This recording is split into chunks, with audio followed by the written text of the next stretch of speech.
గత నెలలో పార్లమెంట్ సమావేశాలు ప్రారంభమైనటువంటి సమయంలో ఏపీలో శాంతి భద్రతలకు భంగం కలుగుతుందని, ల్యాండ్ ఆర్డర్ కంట్రోల్ తప్పింది అని చెప్పి ఏపీలో రాష్ట్రపతి పాలన విధించాలి అంటూ వైఎస్ఆర్ కాంగ్రెస్ పార్టీ ఢిల్లీలో జంతర్ మంతర్ వద్ద ధర్నా చేసిన విషయం అందరికీ తెలిసిందే.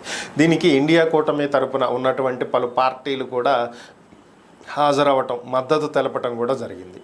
అయితే ప్రస్తుతం దాని తర్వాత ఇక్కడికి ఏపీకి వచ్చేశారు, ఎవరి పనులు వాళ్ళు చేసుకుంటున్నారు. ఇక జగన్ అయితే బెంగళూరు వెళ్ళొచ్చారు, మరలా ఇప్పుడు బెంగళూరు వెళ్ళారు.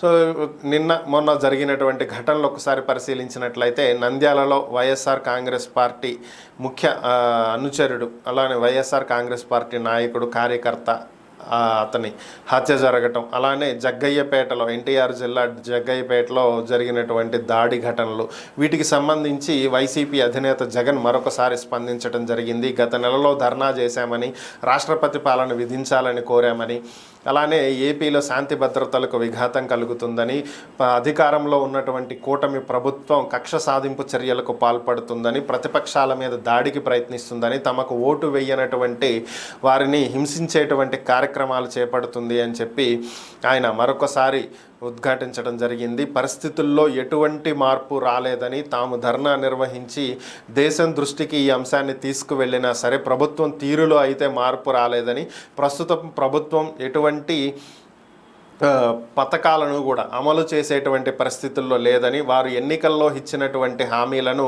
పూర్తిగా విస్మరించేటువంటి పరిస్థితుల్లో ప్రభుత్వం ఉందని, అమలు చేయాలనేటువంటి ఉద్దేశంలో ఏమాత్రం లేరని, కాబట్టే వీటిని ఎవరూ ప్రశ్నించకుండా ఉండటం కోసం, మీరు ఇది ఎందుకు చేయలేదు అని ప్రజలు వారిని ప్రశ్నించకుండా ఉండేందుకు భయభ్రాంతులకు గురి చేయటానికే ఇలాంటి ఘటనలకు పాల్పడుతుంది, వీరిలో మార్పు రాలేదు అని చెప్పి ఆయన మరొకసారి స్పష్టం చేయటం జరిగింది.